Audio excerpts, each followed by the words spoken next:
ସନ୍ଧ୍ୟାରେ ଭାବିଲି ଯାହା ହେଉ ମା ତୁମରି କୃପାରୁ ଜୁଲାଇ ଗସ୍ତ 12 ଦିନ ଯାଏ ଯାଇସାରିଲଣି, ଆଉ ପୁଣି ଅଛି 18 ଗସ୍ତ।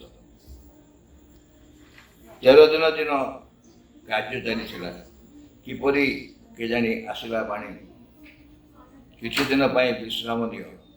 କ'ଣ କାରଣ କିଛି ନ ଜାଣିଲି ମା, ଏ ତୁମର ହିଁ ଇଚ୍ଛା, କରିବାକୁ ହେବ ତାକୁ ପାଳନ। କ'ଣ ଭାବିଛ ମୋ ପାଇଁ ତୁମେ? ଆଉ କେହି ନୁହେଁ, ତୁମେ ହିଁ ଜାଣ। ସବୁଦିନ ସଭା ଆରମ୍ଭ ହୋଇଲେ ଆଖି ଆଗେ ମୋର ଦିଶଇ ଛବି।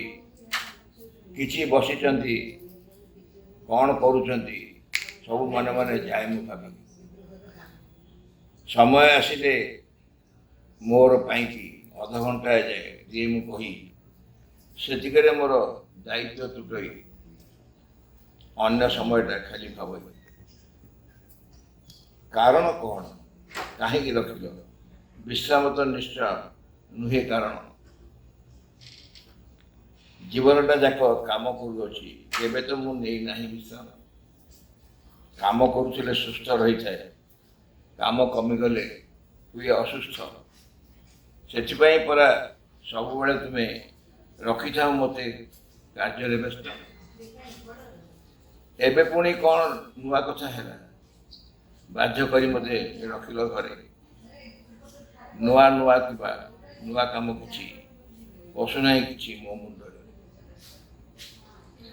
ଏବେ କିନ୍ତୁ ମୁଁ ହିଁ ଭାବୁଅଛି ବସି, ଯଦି ତାହା ସତେ ତୁମର ଇଚ୍ଛା, ବୁଝିବାକୁ ମୋତେ ଶକ୍ତି ଦିଅ ମା।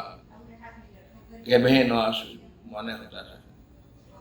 ଏଇ ବର୍ଷ ମୋର ଏଇ ଅନୁଭବ, ଆର ବର୍ଷକୁ ଆଉ ନଥାଉ। ତୁମରି କାମରେ, ତୁମରି ଚିନ୍ତାରେ ସବୁତକ ମୋର ସମୟ।